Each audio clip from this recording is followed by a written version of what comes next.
आपण पाहत आहात जनतेचा खरा आवाज, विजय वार्ता न्यूज।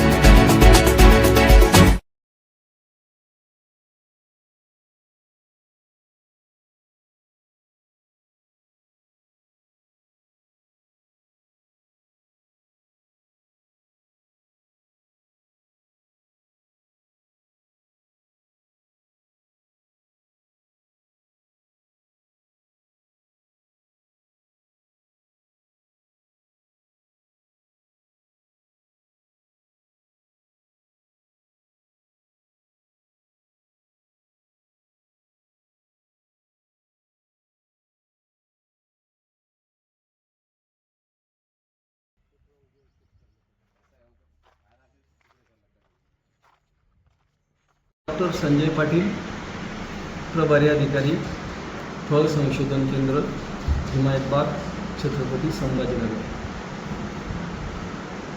आमचे हे जे फळ संशोधन केंद्र आहे हे वसंतराव नाईक मराठवाडा कृषी विद्यापीठ परभणी याच्या अंतर्गत कार्य करत असते।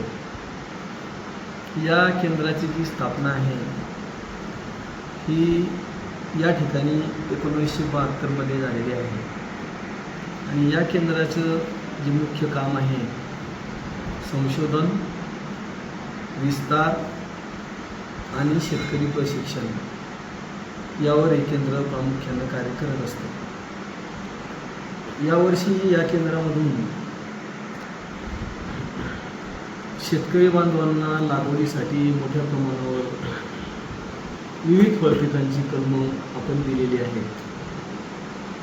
शासकीय दरानं नाममात्र शुल्कामध्ये विविध फळपिकांची कलमं दरवर्षी संबंध राज्यातल्या शेतकऱ्यांना दिली जातात।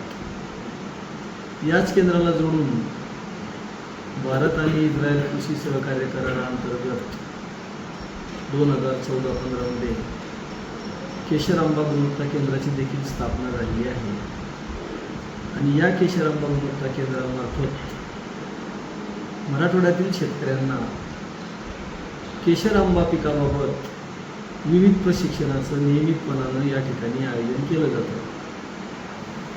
यामध्ये आंबा घन लागवड असेल, आंब्याचं खतपाणी व्यवस्थापन असेल, आंबा बागांचं पुनरुज्जीवन असेल किंवा शेतकऱ्यांना भेडसावणाऱ्या ज्या काही आंब्याच्या बाबतीमधील समस्या असतील यावर या ठिकाणी तज्ज्ञांमार्फत शेतकरी बांधवांना प्रशिक्षण दिलं जातं।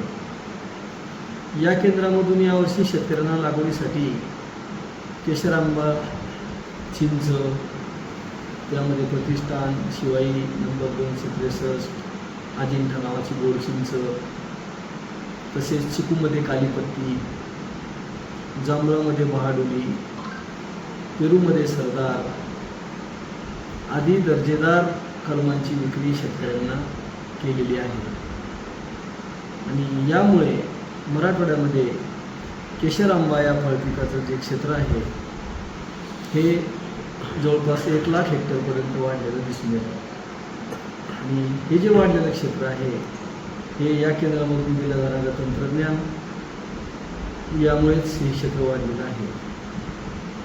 तसेच या ठिकाणी शेतकऱ्यांच्या ज्या काही समस्या असतात, विशेषतः फळपिकांच्या बाबतीमध्ये बहाराचं नियोजन असेल, खतपाण्याचं व्यवस्थापन असेल, शेतकऱ्यांना भेडसावणाऱ्या समस्या असतील, या बाबतीत देखील या केंद्रामध्ये वेळोवेळी शेतकरी बांधव येत असतात आणि आमच्या केंद्रातील तज्ज्ञ मंडळी या शेतकऱ्यांना योग्य तो तांत्रिक सल्ला दिला जातो आणि शेतकऱ्यांच्या समस्या सोडवण्यासाठी हे केंद्र अहोरात्र प्रयत्न करीत असतं।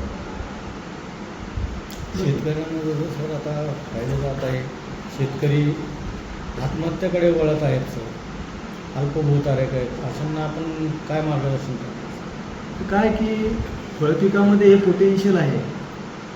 शेतकऱ्यांनी कमीत कमी 1 एकर का होईना फळपिकांची जर लागवड केली तर शेतकऱ्यांना फळपिकांपासून चांगला पैसा मिळू शकतो। पारंपरिक पिकांपेक्षा फळपीक शेतकऱ्यांना निश्चितच आर्थिक स्थैर्याची ग्वाही देऊ शकतात। शेतकऱ्यांनी या फळपिकांकडे वळलं पाहिजे।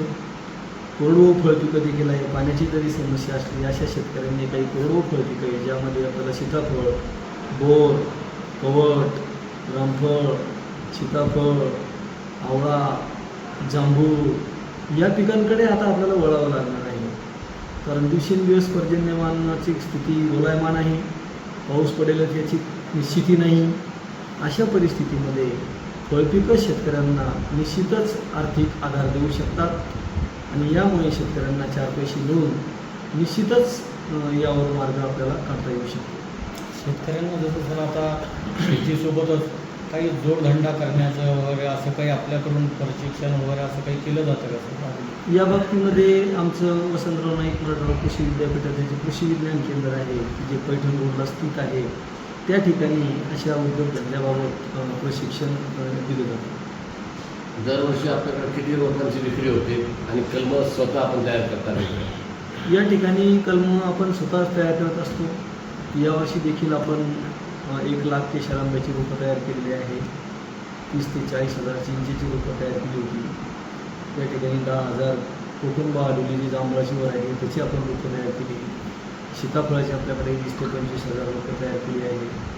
आवळ्याची देखील आपण रोपं या ठिकाणी तयार करतो आणि अशी विविध फळपिकांची जी रोपं शेतकऱ्यांना लागतात, ती शेतकऱ्यांकडून याची जी मागणी असते ती आपण अतिशय योग्य दर्जाची, खात्रीशीर आणि तंत्रज्ञानाचा वापर करून योग्य त्या वाहनाची कलमं आपण या केंद्रामध्ये तयार करत असतो. महिला शेतकऱ्यांचंही प्रमाण आता वाढत चाललेलं आहे. तर आपल्याकडून जसं महिला शेतकऱ्यांसाठी काही मार्गदर्शन वगैरे किंवा काही शिबिर चालवलं जातं का? आपण जे केशर आंबा गुणवत्ता केंद्रातर्फे प्रशिक्षण घेत असतो त्यामध्ये महिलांचाही मोठ्या प्रमाणात सहभाग असतो.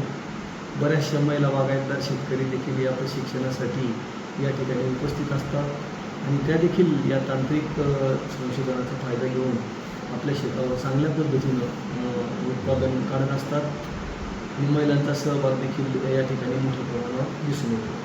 असं ऐकण्यात आलं की कर्मचाऱ्याची संख्या अपुरी आहे. मग आता कामकाज कसं चाललं जातं? नेमके कर्मचारी किती आहे आपल्याकडं? तसं एकंदरीत आपण जर बघितलं तर कृषी विद्यापीठामध्ये जवळपास 60 ते 70% जागा रिक्त आहेत. परंतु तरी देखील उपलब्ध कर्मचाऱ्यांच्या बळावर आम्ही योग्य ते कामाचं नियोजन करून कार्य करीत असतो. संशोधनाचं कार्य आहे त्यामुळे उपलब्ध मनुष्यबळाचाच वापर करून आम्ही शेतकऱ्यांना दी बेस्ट देण्याचा प्रयत्न करतो आणि यामध्ये आमच्या केंद्रानं संशोधन करून चिंचेसाठी हे केंद्र संपूर्ण भारतभर प्रसिद्ध आहे. चिंचेचे जवान देखील या केंद्रानं प्रतिष्ठान, अजिंठा, 263, शिवाई या जाती शेतकऱ्यांसाठी केलेल्या आहेत. शेवटचा प्रश्न असा होता की तुम्ही काय आवाहन कराल शेतकऱ्यांसाठी आणि तुमचं प्रशिक्षण शिबिर आहे किती तारखेला आहे आणि सहभागी होण्यासाठी काय? शेतकऱ्यांना मी असं सांगू इच्छितो या केंद्राचा प्रमुख म्हणून की बहुतांशी शेतकऱ्यांनी कोरडवाहू फळपिकाकडे वळलं पाहिजे. कोरडवाहू फळपिकांची लागवड केली पाहिजे. कारण दिवसेंदिवस पाण्याचं दुर्भिक्ष लक्षात घेता या फळपिकांना पाणी कमी लागतं. कोरडवाहू फळपिकांमुळे कीड व रोगाचा प्रादुर्भाव देखील कमी प्रमाणात असतो आणि उत्पादनाची हमखास हमी असते. त्यामुळे शेतकऱ्यांनी अशा कोरडवाहू फळपिकाकडे वळणं अत्यंत महत्त्वाचं आहे आणि तसंच वेळोवेळी या केंद्रातर्फे प्रशिक्षण आयोजित केल्यानंतर आवाहन केलं जातं. त्या प्रशिक्षणाला देखील शेतकऱ्यांनी उत्तम प्रकारे प्रतिसाद देऊन तांत्रिक ज्ञानाबद्दलची माहिती करून घ्यावी आणि अशा वेळोवेळी होणाऱ्या या आमच्या कार्यक्रमांना शेतकऱ्यांनी उपस्थित राहावं जेणेकरून त्यांना एक चांगलं माहिती आणि मार्गदर्शन आमच्या केंद्रातून दिलं जाईल.